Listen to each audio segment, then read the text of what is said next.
शनि देव का हवन करते करते इस वीडियो में मैं आपको बताऊंगा कि शनि जी का क्रोध शांत करने वाला उनका सबसे प्रिय मंत्र ओम नीलांजन समाभासम रविपुत्रम यमाग्रजम छाया मार्तंड संबुधम तम नमामि शनिश्चरम। इसके सिवाय और भी काफ़ी चीज़ें शनि देव के बारे में बताऊंगा कि कैसे उन्हें प्रसन्न किया जाता है, उनका पूरा इतिहास।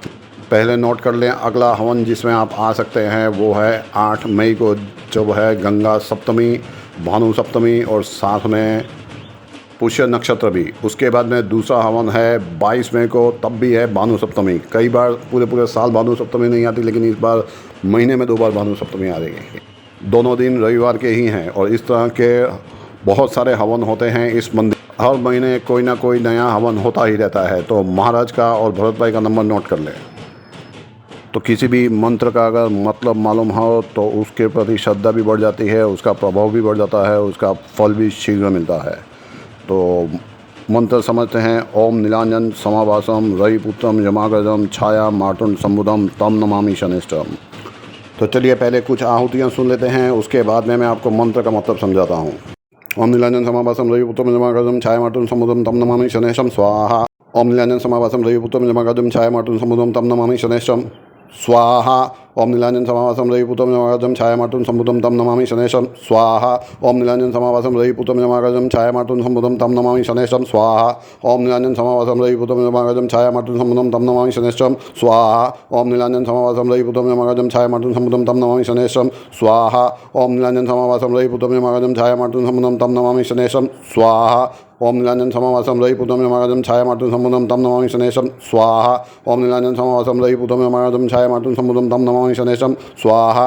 ओम नीलांजन समाभासम रविपुत्रम यमाग्रजम छाया मार्तंड संबुधम तम नमामि शनिश्चरम स्वाहा। किसी भी मंत्र के आगे ओम लगाने से उसकी शक्ति बढ़ जाती है, क्योंकि ब्रह्मा विष्णु महेश की ताकत उसमें आ जाती है। नीलांजन यानी नीले रंग के, समाभासम यानी के समान आभास हो रहे हैं, यानी चमक रहे हैं। रविपुत्रम यानी रवि यानी भगवान सूर्य को कहा जाता है, तो रवि के पुत्र। यमाग्रजम यानी यम देव के अग्रज यानी भाई, यम जिनके भाई हैं। छाया, छाया जिनकी माता का नाम है, शनिदेव की माँ का नाम है छाया। मार्तंड यानी भगवान सूर्य का एक नाम है मार्तंड। संभुतम जिनसे उत्पन्न हुए हैं, जिन्होंने पैदा किया है, यानी छाया और मार्तंड। तम यानी उनको, आपको। नमामि नमन करता हूँ, झुक के प्रणाम करता हूँ, सम्मान प्रकट करता हूँ। शनिश्चरम यानी धीरे धीरे चलने वाले शनिदेव को। सभी ग्रहों में सबसे धीरे चलते हैं शनिदेव, इसीलिए जिसकी भी शनि की पीड़ा होती है 7.5 ही होती है। तो अब एक लाइन में मतलब समझते हैं। नीले रंग के समान दिखने और चमकने वाले भगवान सूर्य के पुत्र, यम देव के बड़े भाई। छाया और सूर्य से उत्पन्न होने वाले यानी उनके पैदा किए उनके पुत्र, और धीरे धीरे चलने वाले शनिदेव। मैं आपको सर झुका के प्रणाम करता हूँ। हैं शनिदेव की अनसुनी कथाओं से। तो शनिदेव भगवान के 9 वाहन हैं, जिसमें से जो शुभ वाहन है वो है हंस और घोड़ा। अशुभ वाहन है शियार, कौवा, हाथी, घोड़ा, कुत्ता और गधा।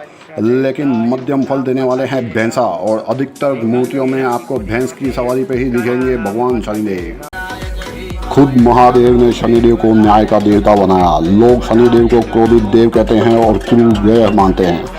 अगर कोई रेपिस्ट या मर्डरिस्ट को मौत की सजा सुनाए तो क्या वो क्रूर है, और जो उन्हें छोड़ दे तो क्या वो अच्छा है?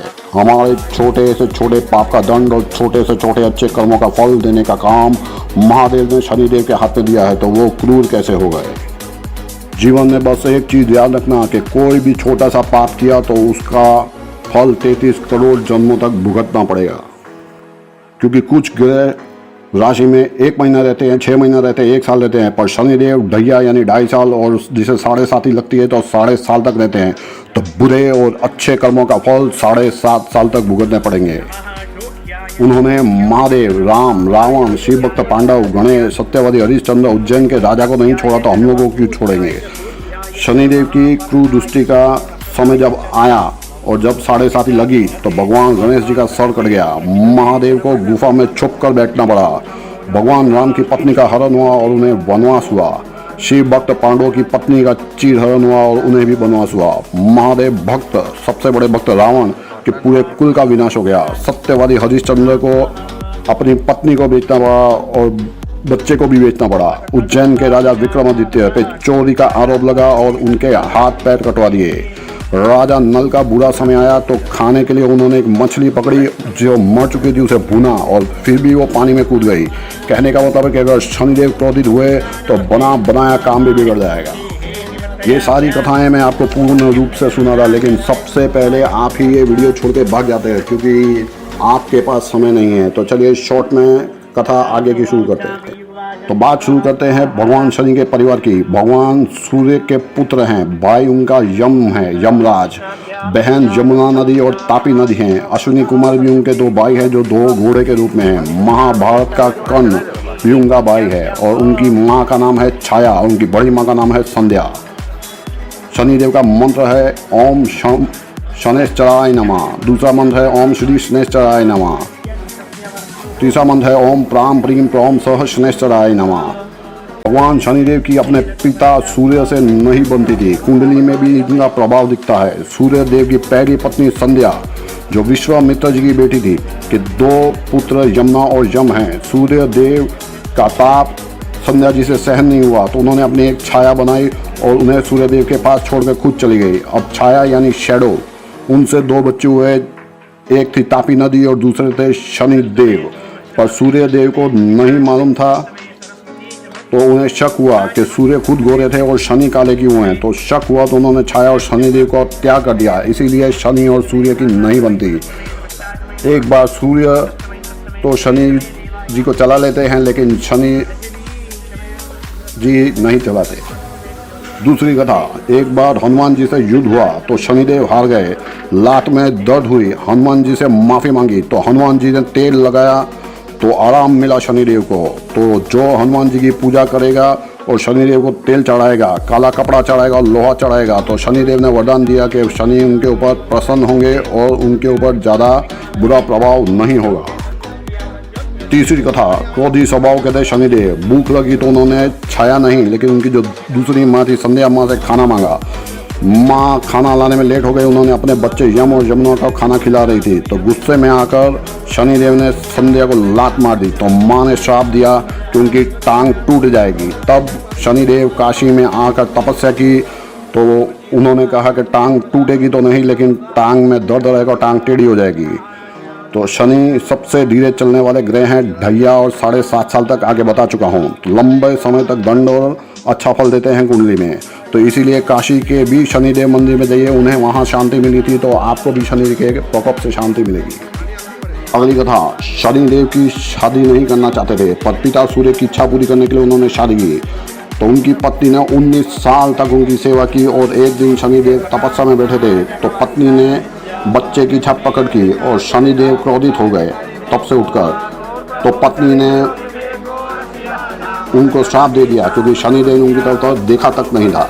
तो पत्नी ने श्राप दिया कि उनकी सीधी नज़र आज के बाद किसी की तरफ भी नहीं पड़ेगी, अगर पड़ेगी तो वो बर्बाद हो जाएगा। इसीलिए ज़्यादा करके शनिदेव की मूर्ति की आंखें या तो ऊपर देख रही होती हैं या नीचे की तरफ। शनिदेव के जब भी दर्शन करें तो हाथ कैदी की तरह पीछे रखकर दर्शन करें। इसलिए कभी भी शनिदेव की आंखें और मुख की तरफ ना देखते हुए पाँव की तरफ देखकर ही दर्शन करना चाहिए, जो ज़्यादा करके लोग गलती करते हैं और शनिदेव की दृष्टि के भागी बन जाते हैं। एकदम सामने ना खड़ा होकर थोड़ा दूर से साइड पर खड़े होकर ही दर्शन करना चाहिए। उनकी पत्नी के 12 नाम हैं जो लेने से शनि जी का क्रोध शांत होता है। पहली है दामिनी, कंकाली, कलही, तरंगी, कंटकी, कलहप्रिया, तरंगी, महिषी और अंजा। एक कथा जो बहुत कम लोग जानते हैं। एक बार शनिदेव की वजह से एक गांव में सूखा पड़ा तो कौशिक मुनि गांव छोड़कर चले गए और मजबूरी में अपने बेटे को पीपल के पेड़ के नीचे छोड़ दिया। बेटा पीपल के पत्ते खाकर और वहाँ पे पास में बहने वाली नदी का पानी पीकर तप करने लगा। तब उनका नाम पड़ा पिपलाद ऋषि। नारद जी ने उन्हें मंत्र दीक्षा दी, ओम नमो भगवते वासुदेवाय। इसी मंत्र से उन्होंने भगवान विष्णु को प्रकट किया। तो पूछा, मेरे माता पिता मुझे क्यों छोड़कर चले गए? तब मालूम पड़ा था कि शनिदेव की वजह से ऐसा हुआ। तो तब बल से उन्होंने शनिदेव की टांग पर हमला कर दिया, जिनसे शनिदेव की टांग में काफ़ी दर्द हुआ। और बाद में जब उन्हें समझाया गया कि शनिदेव तो अपना कर्म कर रहे हैं, वो तो न्याय के देवता हैं, तब उन्होंने शनिदेव से मांगे मांगी। तो पिपलाद ऋषि ने शनिदेव से माफ़ी मांगते हुए कहा कि मैं वरदान देता हूँ कि जो भी पीपल के पेड़ के नीचे दिया जलाएगा, दिया सरसों के तेल का हो तो अति उत्तम है। और पिपलाद ऋषि और शनिदेव को याद किए बिना दीपक जलाने का फल अधूरा है, तो उन्हें याद करके दिया जलाइएगा। तो जो भी दिया जलाएगा और दोनों को याद करेगा तो शनिदेव का प्रकोप उनके ऊपर कम होगा। और मन से आशीर्वाद मांगे शनिदेव का। अगली कथा, सभी देवता बाल कृष्ण के दर्शन करने के लिए वृंदावन पहुंचे थे। तो शनिदेव को भी हुआ कि वो भी भगवान कृष्ण के दर्शन करने के लिए जाएं, पर नंद बाबा ने उनको वृंदावन के बाहर ही कोकिला वन में रुकने के लिए कहा। पर शनिदेव गुस्से से वृंदावन जाने लगे। तो भगवान कृष्ण ने हनुमान जी को भेजा, लेकिन शनिदेव नहीं माने। तो हनुमान जी और शनिदेव में एक बार फिर से युद्ध हुआ। तब शनिदेव ने हार मानी और हनुमान जी से माफ़ी मांगी। तब शनिदेव ने कहा कि जो भी हनुमान जी की पूजा करेगा और उनके ऊपर तेल चढ़ाएगा और यहाँ पर कोकिला वन में आकर वृंदावन के पास शनिदेव के दर्शन करेगा, उसके ऊपर भगवान शनिदेव का प्रकोप कम हो जाएगा। अगली कथा, शनिदेव का सबसे बड़ा मंदिर सिंगणापुर महाराष्ट्र। एक मूर्ति बहकर पानी में आई। सभी चरवाहों ने देखी मूर्ति, तो एक रोड से मूर्ति को हटाने की कोशिश की। वो मूर्ति नहीं थी, वो शिला थी। लेकिन वो मूर्ति टस की मस नहीं हुई। तब एक चरवाहे को रात को सपने में दर्शन दिए शनिदेव ने। तो उस भक्त ने पूछा कि मैं आपका मंदिर बनाना चाहता हूँ। तो शनिदेव ने कहा कि बनाओ, लेकिन मंदिर के ऊपर छत नहीं होनी चाहिए, क्योंकि भगवान सूर्य उनके पिता हैं, तो वो खुले में ही रहना पसंद करेंगे। और सिंगणापुर के इस मंदिर में ऐसा चमत्कार है कि 1 किलोमीटर के एरिया में किसी भी घर में तब से लेकर सतयुग से लेकर आज तक कोई भी चोरी नहीं हुई। कोई अपने घर पे ताला भी नहीं लगाता। इवन के गवर्नमेंट के पोस्ट ऑफिस में भी महंगी चीज़ें पड़ी होती है, लेकिन वहाँ पर भी ताला नहीं लगता।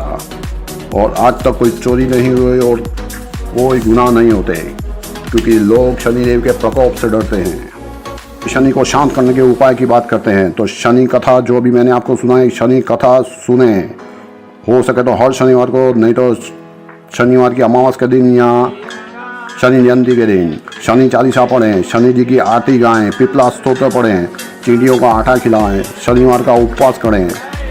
7.5 से बचने के उपाय, महामृत्युंजय मंत्र ओम जमगम यजामहे सुगंधिम पुष्टिवर्धनम उर्वा रूप में वरना मृत्यु मुक्ति मामलतात का जाप करें, पेड़ लगाएं, बुजुर्ग विधवा और गरीबों की सेवा करें। शिव, कृष्ण और हनुमान जी की पूजा से शनिदेव प्रसन्न होते हैं। दान में जूते दे, छाता दे, घोड़े की नाल का लोहे का छल्ला पहने। झूठ बोलने वालों से शनिदेव नाराज होते हैं, इनसे नाराज रहते हैं। झूठ बोलने वालों से, कपट करने वालों से, गरीबों का अपमान करने वालों से, माता पिता को दुख पहुंचाने वालों से, दूसरों का हक छीनने वालों से, सूर्योदय के बाद सोने वालों से, भ्रूण हत्या करने वालों से, अपने ही बच्चों की जो हत्या करते हैं उनसे, गरीबों की हाय लेने वालों से, मांस खाने वालों से और शराब पीने वालों से। काम, अगर शनिदेव नाराज हों तो काम काज में रुकावट आती है, शादी में तकलीफ होती है, लंबी बीमारियां होती हैं, एक्सीडेंट होने का डर लगा रहता है, अकेलेपन का सामना करना पड़ता है। अगर आप शनि मंदिर में जाएं तो वहाँ पे चमड़े का बेल्ट पहनकर अंदर जाने नहीं देते। तो बेल्ट तो आप निकाल के जाएंगे, लेकिन जो लोग नॉनवेज खाते हैं तो चमड़ा आपके पेट में चला गया और खून बन गया है, तो उसे कैसे निकालेंगे? तो वो लोग तो बेवकूफ़ बनाएंगे, लेकिन शनिदेव को कैसे बनाएंगे? और जय शनिदेव।